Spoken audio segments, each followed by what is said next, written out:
Tonight, campaign promise kept. It sends me a very clear signal of exclusion from society. Quebec will ban some public workers from wearing religious symbols. At issue, looks at the politics. And all of a sudden they come on the speakers and say, oh, by the way, this is canceled. The flight will not take off. Canadians stranded at home and abroad after WOW Airlines shuts down. What can you do to protect yourself? People's lives, 1,500. And more bad news for auto workers. A new announcement rocks southwestern Ontario. This is The National.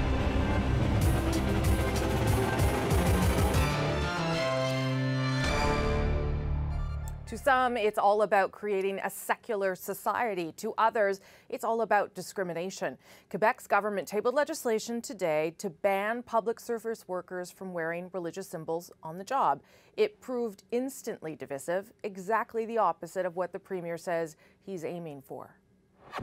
My goal is really to unite Quebecers. The bill would ban people like judges, police officers, and teachers from wearing symbols like kippas, crosses, hijabs, and turbans at work. Some current employees would be exempted. The bill would also require people to show their faces to get a public service. It represents values, our values, and it's important. This was a key campaign promise for the Coalition Avenir Québec party, one the Premier says a majority of Quebecers support. Proponents say it isn't anti-diversity, it's pro-harmony. When you put us in front of everybody, my own religion against the others, it's caused division. Critics counter it will create a two-tier society. I remember what it's like to grow up and not feel like I belong. It is unthinkable to me that in a free society we would legitimize discrimination. For that point, the bill comes with a ready-made response. It invokes the notwithstanding clause to prevent challenges under the Charter of Rights and Freedoms. And it has left many minority Quebecers already feeling targeted and unsure what, if anything, can stop the legislation. Alison Northcott spoke with some of the bill's opponents about their concerns.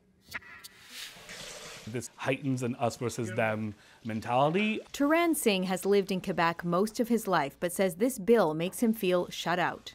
It sends me a very clear signal, right, of exclusion from society. So if I am a fully integrated citizen in Quebec society, and now there are opportunities which are not available to me, how fully can I participate in the society where I live? The proposed law wouldn't affect his private sector job or his studies as a master's student, but he worries what it will mean for his kids. I'm going to raise my kids, as best I can to go to school, to educate and do whatnot. But what am I going to tell them in the end? Like, there are certain positions that you cannot have in our society. So it's very complicated. Bonsoir Abdou, bonsoir chers auditeurs. At this Arabic community radio station, host Hiba El-Aidi says the debate around secularism comes up often. Dépôt de projet pour la laïcité. She doesn't wear a headscarf now, but plans to one day, and she worries that will limit the career choices open to her and other young Muslim women. She wants to be a lawyer, but the new bill says Crown prosecutors can't wear religious symbols. To be told that you cannot have a certain job because of what you wear, I found it more than unfair. It's unjust. It's instead of improving as a society and going forward, we're literally going backward. And there's so many other problems. Shahira Batu is almost done her teaching degree and works as a substitute. Now she says her career prospects are suddenly limited because only current teachers will be allowed to wear religious symbols, and if they change jobs or get promoted, that exception will end.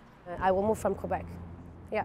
And I also want to let anyone wearing the veil and teaching to move out of Quebec, and they're going to see that they will be the one who are losing, teachers. She doesn't want it to come to that. She hopes people will speak out against the bill before it becomes law. Alison Northcott, CBC News, Montreal. There are still lots of questions about how the ban will be enforced. The English Montreal School Board has already said it will just refuse to implement it. Meanwhile, in a bid for support today, Quebec's government also introduced a motion to remove that crucifix there from the National Assembly's main chamber. It was put above the Speaker's chair in 1936. And while there have been calls to remove it many times before, no government has done so until now, and that motion passed unanimously. More on this story ahead. The At Issue gang will be here in about 20 minutes to break it all down. But first, let's turn to another political story playing out today. What came the Prime Minister's way after this moment last night? People in Grassy Narrows are suffering from mercury poisoning. You committed. Thank you very much for your donation tonight. I really appreciate it. Just a glimpse there of Justin Trudeau's latest political headache. Indigenous protesters demanding action on a poisoned water supply, only to be shut down and then shown the door. And all of that happening at a Liberal Party fundraising event. The Prime Minister, as you may know, not having an easy go of it lately, to say the least. And as Katie Simpson points out, for a government under siege during an election year, missteps like this are doing real damage. Take hunting gas out of our province. For the most part, the Prime Minister has not been afraid to engage with protesters. I do. I hear you. I hear your passion. I hear your... So when Justin Trudeau casually dismissed Indigenous demonstrators who crashed his high-end fundraiser last night, people in Grassy Narrows are suffering from mercury poisoning. You committed to addressing this crisis. Thank you for being here. Thank you very much for your donation tonight. I really appreciate it. critics called him smug and insensitive, prompting an apology this morning. From time to time, I'm in situations where people are expressing concerns or protesting a particular thing, and I always try to be respectful, and I didn't do that last night. Last night, I lacked respect towards them, and I apologize for that. This particular self-inflicted political wound is being described as out of character for Trudeau. He usually handles protesters very smoothly and very elegantly. Last night he did not, perhaps a sign of the stress he's been under recently. For nearly 2 months, the Liberals have been unable to move past the SNC-Lavalin affair. Only the Prime Minister himself can really say whether the stress is catching up with him. But fresh polling shows it's starting to hurt where it counts. Well, before this affair, he had a positive approval rating. Generally, more people had a good opinion of him than a bad one. Now it's the opposite. CBC's poll tracker, which analyzes all public polling data, shows the Conservatives are on the upswing, while the Liberals have slumped. Justin Trudeau is now dragging the party down with him rather than boosting it up, which used to be the case, that he was more popular than his party. That's no longer the case. The Liberals may face another storm tomorrow. The Justice Committee is expected to release new information from the former Attorney General. Jody Wilson-Raybould submitted an updated statement on the SNC-Lavalin affair, along with documents and text messages. Katie Simpson, CBC News, Ottawa. Now, as for those protesters who challenged the Prime Minister last night, it is worth pointing out that their calls for help are now decades old. 90% of people in Grassy Narrows First Nation suffer from mercury poisoning due to chemical pollution that goes all the way back to the 1960s. In 2017, this federal government promised a medical treatment facility, while the Ontario provincial government pledged cleanup money. So far, neither has happened. And Ian, of course, we're going to watch tomorrow afternoon for the release of those documents Katie talked about. They're expected to be made public and just before MPs return back here to Ottawa next week.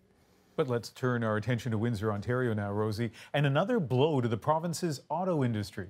Fiat Chrysler announced a major cut to its workforce. The CBC's Jason Vio covers the industry in Windsor, and tonight he looks at the impact. The desperation of what are you going to do? Windsor's largest employer blindsided workers today with the news that 1,500 people will be laid off as it eliminates a shift at this Fiat Chrysler minivan plant. You've already set up your family here and you're taking care of your older family and that. But it just, it's those, we just hired so many people. The outlook was so good. I haven't seen anything as big as this, obviously, but I saw the bankruptcy through. And we didn't even know for 2.5 months whether we had a job to come back to. The union calls it a permanent reduction at the plant. People's lives, 1,500.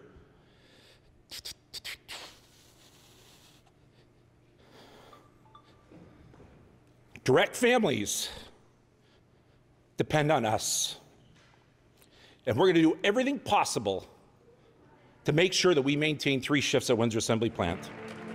Chrysler Pacifica sales were down nearly 70% in December year over year. A statement from the automaker says it's aligning production with demand, adding the company will make every effort to place indefinitely laid off hourly employees in open full-time positions as they become available based on seniority. Windsor's mayor says it's a wake-up call for the entire community, where there are roughly 9 spin-off jobs for every Chrysler worker. We need to put resources in to economic diversification to be able to create buffers and shock absorbers in our local economy in the event that things, more of a downturn happens here. Retirement packages will be offered to those who are eligible, and the city says it will try to find work for those affected. Jason Vio, CBC News, Windsor, Ontario. There's also devastating news for the 1,000 workers at WOW Air. The ultra-low-cost carrier suddenly shutting down today, stranding about 10,000 passengers, including Canadians. Even this morning, the Iceland-based airline was still selling tickets in Europe, just one sign that WOW wanted to maximize revenues right to the end. Lorenda Redekop looks at what happened. This is not the WOW passengers expected. Chaos, panic, and confusion. We're massively inconvenienced. Hey, but you're not helping, bro. Shut up. What? Anne Campbell had paid just $300 return from Toronto to Copenhagen, a solo adventure she booked months ago. We saw the plane come in, all the people got off, and we're getting ready, and all of a sudden they come on the speakers and say, oh, by the way, this is canceled. The flight will not take off, and you're going to have to go get your baggage. But text messages from the airline said it was just a delay, hours of waiting. There was a little bit of yelling, the police were called. Other passengers from that same flight tried to find another way home to Europe. No luck calling the airline. There's people from Iceland that are stranded here, people who are wanting to take a vacation there, people who are just trying to get home to Europe. So it sucks. This couple did get booked on a flight to Prague with another airline. The WOW Air fleet was just 11 planes. In Canada, it offered service from Toronto or Montreal, connecting through Iceland to Europe. Today, the frustration boiled over at a lot of airports. What bothers me is that they had to have known this was coming.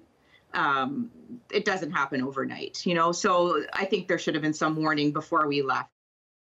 Earlier this week, I did receive quite a few emails encouraging me to upgrade my seat or check more bags. So they were definitely active in asking for more money the past few days. So it's too expensive now. Like, we can't afford to, buy those tickets, but then we'll have to do it, but it's so much pain. Some other airlines stepped in, offering so-called rescue deals, deep discounts for stranded WOW Air passengers.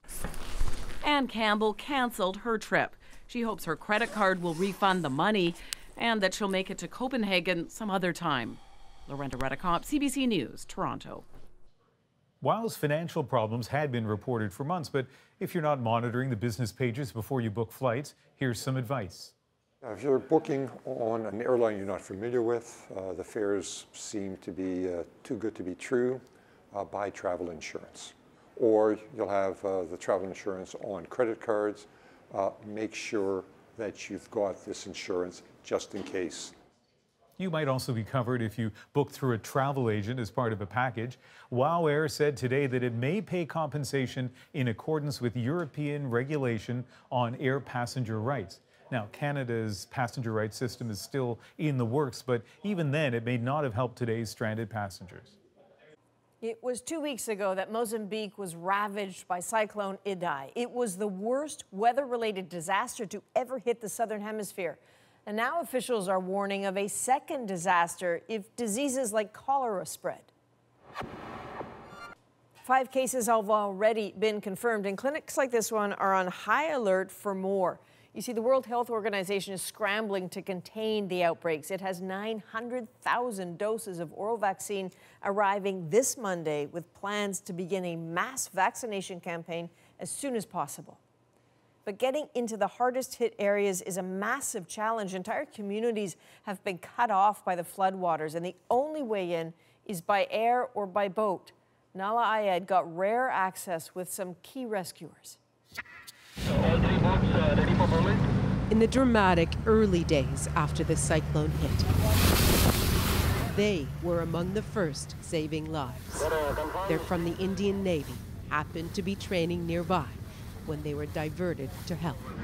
More than 2 weeks in, they haven't stopped. But the moment we got this order, we just increased our speed and moved towards Port Beira.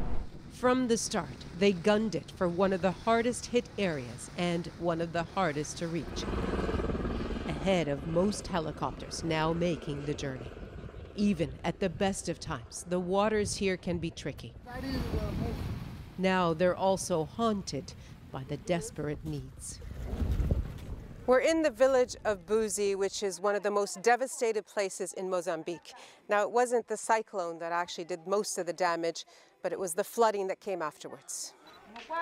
And damage it did, taking many lives and disrupting tens of thousands of others, bringing Buzi to its knees. Dule Abdulmamadi survived, but his house did not. It's a bad thing. The bad thing. The wind was very high. Yeah. It was very, very high. How scared were you? All the people were scared, yeah. Here, where the water came, right to this side. Muhammad Gamu showed us just how high the water rose. It was life or death. That's when the Indian boats came in, and on constant rotation, they managed to save many lives, lifting people away from the rising waters. We had about 8-9 boats with us, and we started making trips towards the Buzi. And we rescued almost 200 people from there. They took the people to Beira, which, despite its own devastated state, offered them much more than their own village. A new temporary Buzi is under construction. Many of this camp's residents escaped from the original. In the chaos of crisis, many lost track of loved ones. Luis Armando from Buzi village is trying to find his uncle with help from the Red Cross. He says he had no choice but to leave because they lost their home to rising water. The mud invaded the entire village, he says. This too comes with challenges. Sometimes food runs out, and they will be going to sleep without a meal. And so now, survivors, both who left Buzi and those who stayed behind, are joined by need and are frustrated by the wait.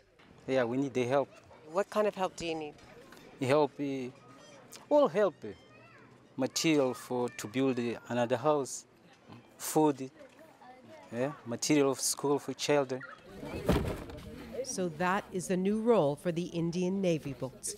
They're ferrying supplies to Buzi twice a day. As it is today also, we gave them rice. Yeah. We gave them the sugar, the oil.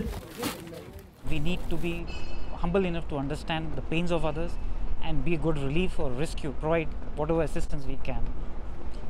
And it could happen to anyone. A village destroyed and scattered with a long list of needs. What's the number one thing people need? Hey, most thing is food.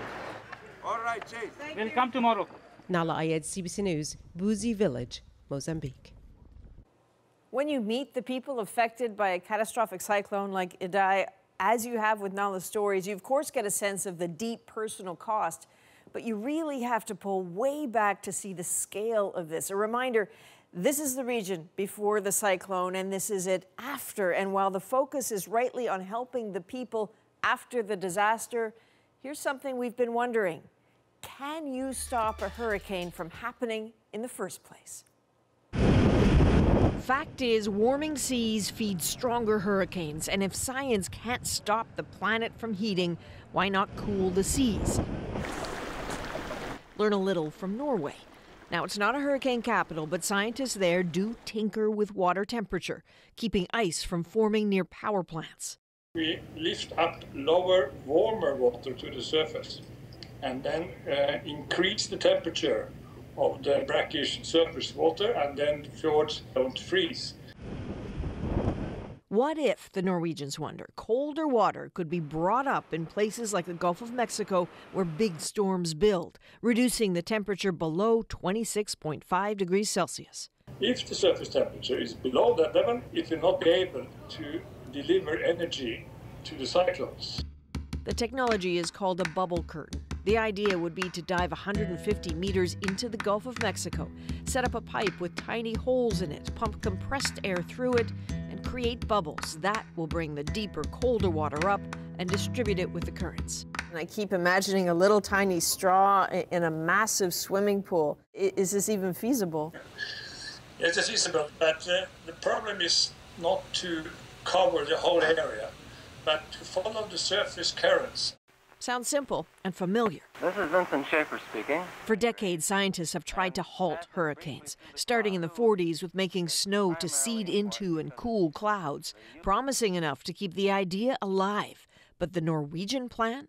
It's not crazy, it's just probably not applicable to what they're trying to apply it to. But I view that almost all of these ideas have some merit scientifically and deserve to be looked at. Skepticism is smart, but the bubble curtain will be piloted in the Gulf of Mexico next year, an old dream tested to dial down the wind. Here's some of the other stories we're watching tonight.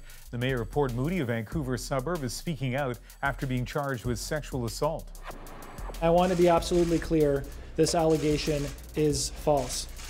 I intend on fighting it every step of the way, including filing a suit for defamation.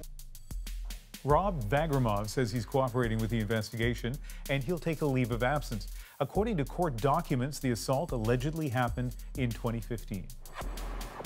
An Ontario police officer accused of shooting a fellow officer during an argument has now been charged with attempted murder, aggravated assault, and assault with a weapon. This happened in November when the pair were working together to collect evidence for an investigation. Sergeant Shane Donovan is scheduled to appear in court April 18th.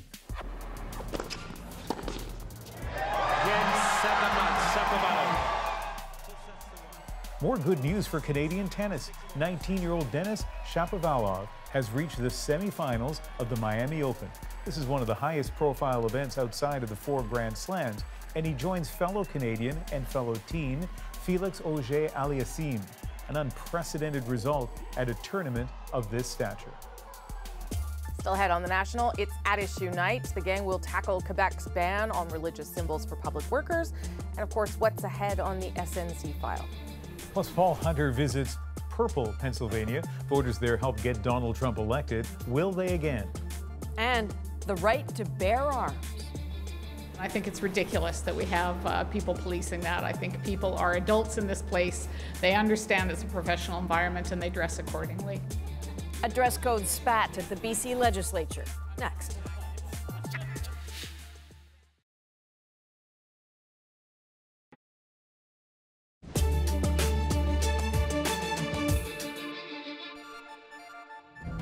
So it wasn't particularly warm today in British Columbia, but many women were going sleeveless, exercising their version of a right to bear arms in defiance of what some are calling an outdated and sexist dress code.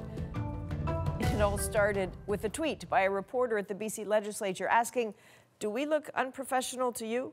Briar Stewart explains.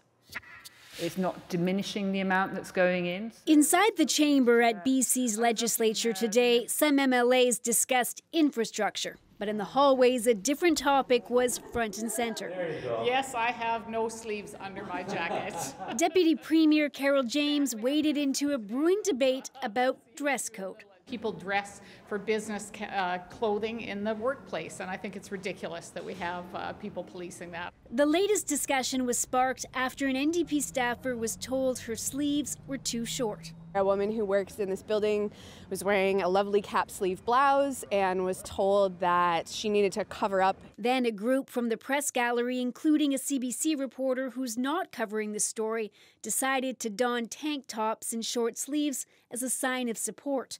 Throughout the day, more weighed in, including an MLA who tweeted that one of her staff was told by the Legislative Assembly to wear a slip under her dress as it was clinging to her legs when she walked. I've heard that from interns being told how to dress. I've heard it from other women that they've been told how to dress. It's 2019, folks. You don't need to tell us how to dress. But this subject of bare arms has come up recently and not just in political hallways. Last year, while talking about news anchors, former Prime Minister Kim Campbell said bare arms undermine credibility and gravitas. That tweet, too, sparked debate. In a statement today, the Speaker of the House said BC's legislature applies a conservative, contemporary approach to dress codes that's been in place since 1980. But officials say that policy is being looked at again. We will be undertaking review of the dress code to ensure that it meets modern business attire expectations. To reflect what's considered appropriate in the halls of the legislature. Briar Stewart, CBC News, Vancouver. Still ahead on The National. This may be the world's largest pearl, and the Ontario family who owned it didn't know. I wouldn't have known either. I would have thought dinosaur tooth. But first, lots happening in the political world tonight on and off the Hill. From the Prime Minister's problem with the SNC affair to Quebec's religious symbols law, Andrew, Chantal, and Althea are here to talk it all through. At Issue is next.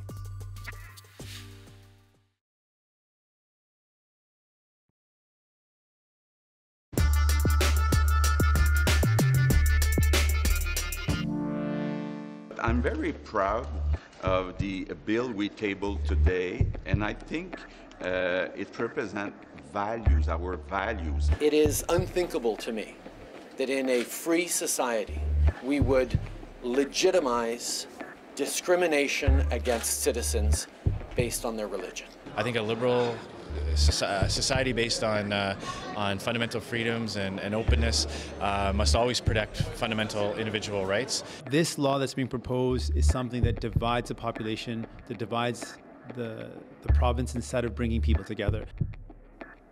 Lots of reaction today to the Quebec government tabling its secularism bill. As we told you earlier in the show, this would see public workers in positions of authority banned from wearing religious symbols. It also invokes the notwithstanding clause.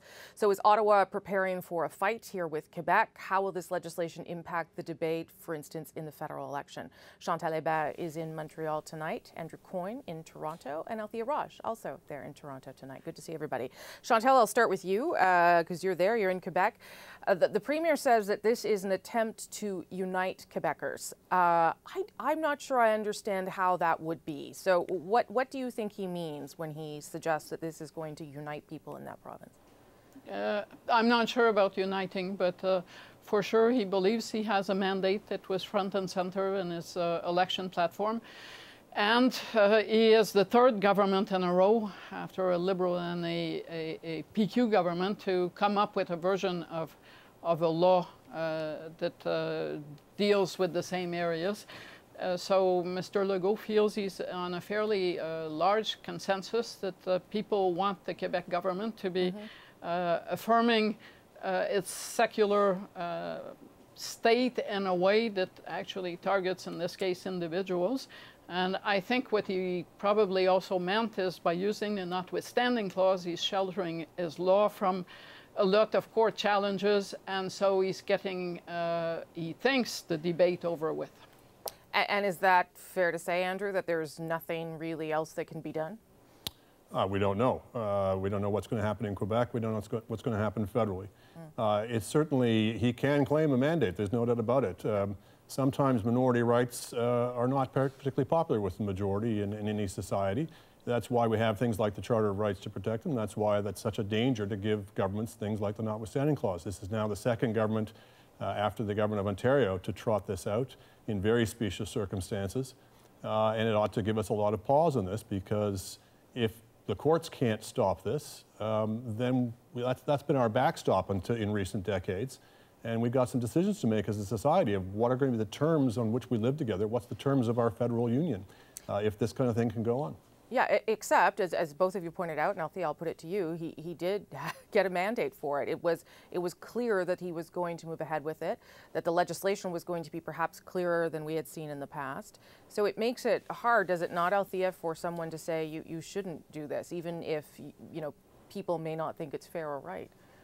Yeah, and I think the other point to that is that the majority of Quebecers do support this piece of legislation. So I think he can accurately say that he is trying to, or he hopes that he's trying to unite people over this idea. Quebecers have voted for this, and they tell the public opinion polls that pollsters that this is something that they support. I think where it gets a bit trickier is what the federal government's response to this is. And I don't think there is an appetite to talk about disallowance and the federal government's role in getting rid of this piece of legislation in Quebec, but it does put the parties in an interesting position in the lead up to a federal election. Mr. Scheer perhaps more than most, because he's hoping to pick up a lot of the seats that the CAQ won in the last election campaign. And we've seen both Conservative MPs in Quebec and New Democrat MPs in Quebec not go with the party line on minority religious issues. And so I think that causes a bit of problems when it comes to caucus management and candidate management as well. But let's get away from, let's get away from the dry politics of it, though. Do we want to live in a society that tells observant members of religious minorities you cannot work in positions of authority in the public service? It was particularly poignant, I think, seeing Jagmeet Singh, the federal NDP leader, speaking on this, because this bill would prohibit the leader of the federal NDP from working in a position of authority in the public service in Quebec. Is that the kind of society? Are these the terms in which we're going to live together? Is that the kind of discrimination against religious minorities that we're prepared to countenance? Okay, but is there an appetite for the federal government to do anything about it? Yes. Okay, so we still live, and we can have a debate over whether the notwithstanding clause should exist, but we do live in a rule of law environment, and in that environment, what the Quebec government is doing is both constitutional and legal. Yeah. The other point I would bring is that this debate in Quebec has been ongoing for 10 years. Yes. Everyone has had their say again and again and again. And this is where we are today. And I would argue that over those 10 years, very few minds were changed one way or another. So this discussion that is restarting will probably end sooner rather than later because everyone has had their say. Now, federally, I looked at those three leaders today of the main parties, and I didn't see a lot of light between what they said. And to me, that basically means that together they are neutralizing the issue in the next federal campaign, because none of them is going to be coming to Quebec saying, I'm nicer about this than the next guy. And the reason for that is that there are a lot of voters in Canada and in Quebec who actually do not want someone to be dancing with a government on issues like that. Andrew Scheer on this was categorical. I think he's the only one who needed to say it, that he as Prime Minister would never do something like that. It was obvious that Jagmeet Singh and Justin Trudeau would not. Is there not the right for a federal government to say, as Andrew's suggesting, we don't want our country to turn into pockets of acceptance or not? Well, whether they will or not, of course, is a different question. But look, this was part of the terms of Confederation. This long predates the Charter of Rights. Long before there was a charter, the idea was the federal government would protect local minorities from the depredations of local majorities. Have we given up on that idea? Are we just basically going to shrug our shoulders and say what happens in someone's backyard is they're not really part of our society? We don't really care. You can just basically do it and basically enunciate the principle of provincial rights, and the rest of us just have to look the other way. Is that this will be a decision. This will be a test. Yes, but maybe we'll all just shrug and say it's fine. It's just religious minorities. It doesn't concern us. But what is your solution? Well, that's the first thing before the solution is to say, is it even our business? And a lot of people are prepared to say, it's not our business. It's just happening in Quebec, so therefore it doesn't matter to the rest of Canada. So let's have that debate first, and then we can decide what kinds of measures are in order. But when you say it is your business, then you need to have a policy That's not answer. enough to say I care. I really don't think we're going to have a discussion about disallowance before the next federal election. Okay, that's a good conversation. Let's move to the other thing that we've been talking about for weeks and weeks and weeks now. The SNC controversy affair, it seems to, in spite of everything, continue along. And this week it moved into this other area around leaks of other things. Here's what the Prime Minister had to say on that today. First of all, we condemn the number of leaks that have happened recently of confidential information that has been let out over the past weeks. I certainly would wish that people who have access to confidential information would keep it confidential. I want to attack this from the perspective of what is the damage that is done to institutions, to people's confidence in democracy, from any of those things when we see the story shift to questions about judicial appointments and other information that gets leaked out there from someone. We don't know where. Do you want to tackle that, Andrew? Well, the leaks are obviously denounced by everybody, including the people who have been engaging. Leaking. It's a pretty short list of people who could have leaked this. I don't think leaking itself is the issue. I think it matters what you're leaking for. In the same way, you know, when we give anonymity to sources, it matters why they want anonymity, what they're doing.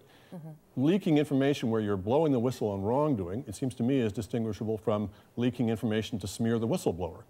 And I think people have to be able to make these reasoned distinctions between these situations. But again, all of this is essentially designed to distract from the central question, which is not what was Jody Wilson's record as Attorney General, Minister of Justice, what were her motivations, but the central question which we still do not have an answer to, which is what was the government of Canada doing trying to interfere in a criminal prosecution? Except if that is part of the story, the motivation. Yes, no? And I think both questions are legitimate. Sure. Yes, we want to know more about what people have to say about SNC-Lavalin that may be relevant to that particular issue.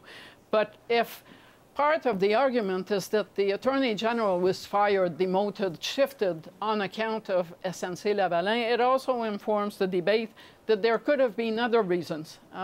The Supreme Court leak, I find it regrettable when people's names are brought in that applied for positions under confidentiality. Yes. That being said, I heard about the fact that there was a difference of opinion without the specifics on this very issue at the Supreme Court long before SNC-Lavalin landed on Jody Wilson-Raybauld's desk. And it was on that basis that the day after the shuffle I said on this show that the relationship between the Prime Minister and the Justice Minister had soured over the course of a number of files. I knew nothing about SNC-Lavalin then, so it does inform why she was shuffled, and there seems to be general agreement that had she not been moved, we would not be talking about SNC-Lavalin. Althea, what are your concerns when you see that kind of information coming out, and also people's names being dragged into a story that has nothing to do with them, ostensibly?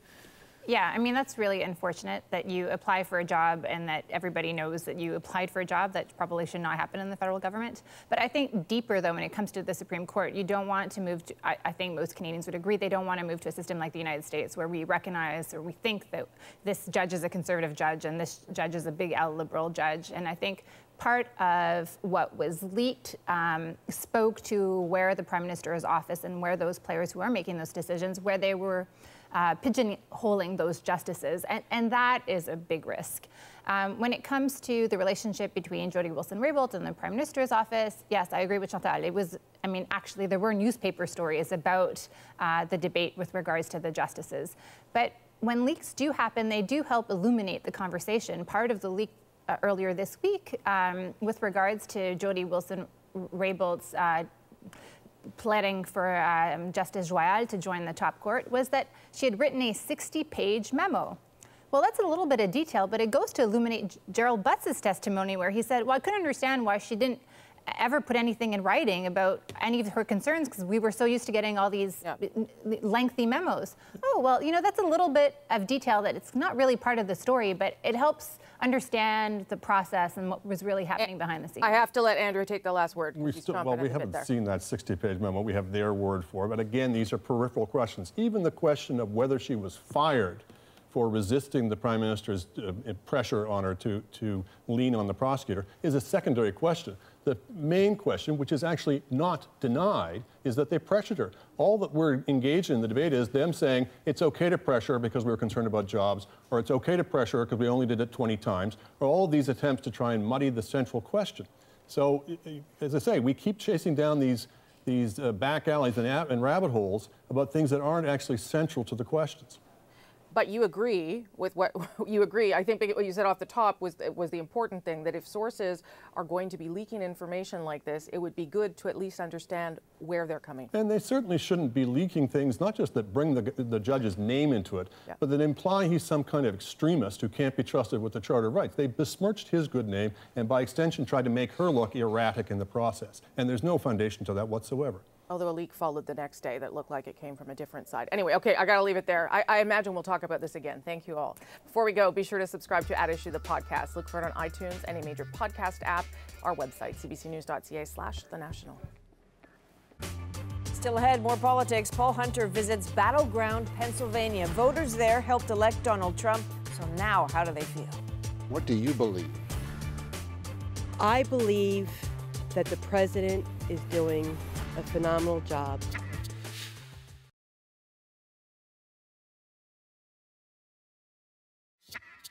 Today our movement and our country are thriving.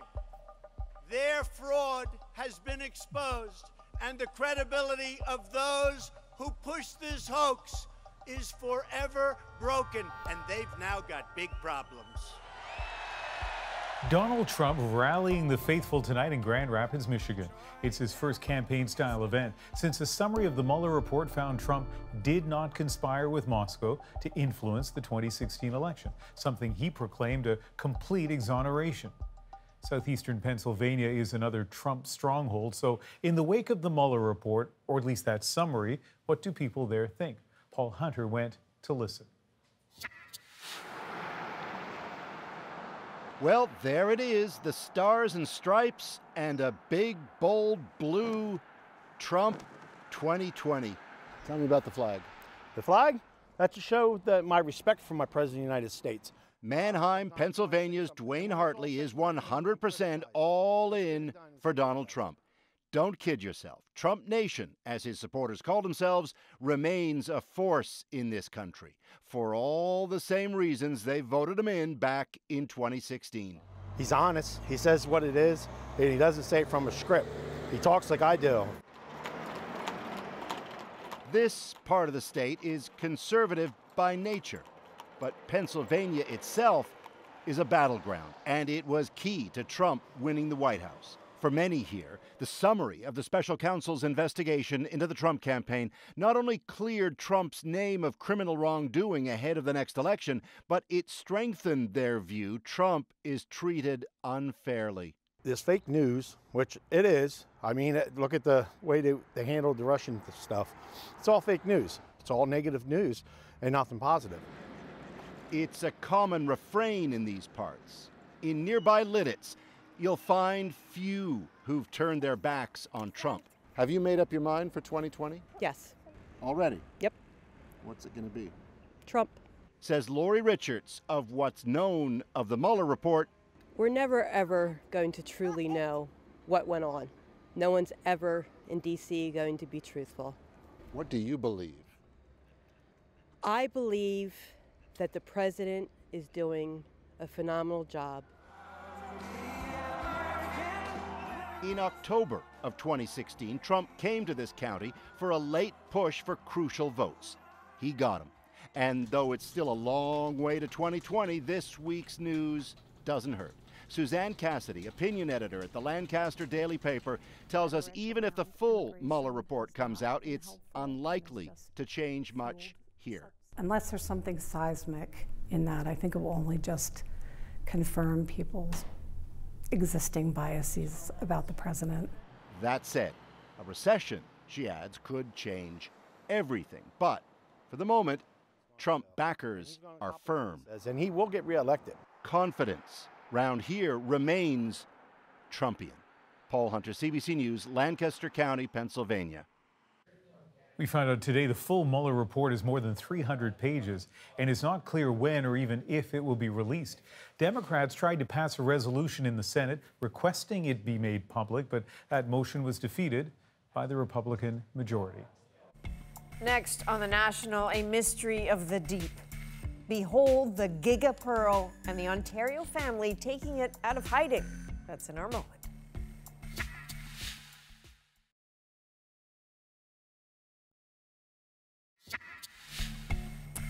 So that thing right there might not look like much, a rock, maybe a humongous tooth, but it is in fact a pearl, and not just a pearl appraised between $60 and $90 million. Now, Abraham Reyes recently unveiled this family heirloom, and now he wants the world to see that hidden treasure. That's our moment. Everyone thought it was just a giant clam with kind of a cancerous blister on it. When I was a kid, I would always visit my aunt. She's a prolific collector. Visiting her, I would see all this eclectic stuff. And when we saw the clam and the pearl, all we always think about is the Little Mermaid, you know, and treasures. And she would like tell us stories when we were younger that, you know, here in the Philippines, you read books about pirates and the jungle, you know, you're living in it. It was only my aunt that thought it was, you know, really cool to have, and she believed in her heart it was a form of a pearl. To me, I feel very honored to have it. I feel a great responsibility has been put on me. I believe the world should know that it does exist. These are things that, as a child, only exist in stories. And now it's here for the world to behold. Well, this is one lucky Canadian. You know, Abraham was saying that his grandfather bought it from fishermen who are on a small island southeast of Manila that's surrounded by volcanoes and turquoise waters, beautiful, and that their grandmother always showed it to them, and they always thought it was a little bit sketchy in that they thought maybe it looked like some strange growth, and they didn't necessarily know why she had it. Who knew? Who knew what it would turn out to be? Well, and it is, he said, priceless to me and to his family. And while that is lovely, it's worth $60 to $90 million, and that would just be the right price for me.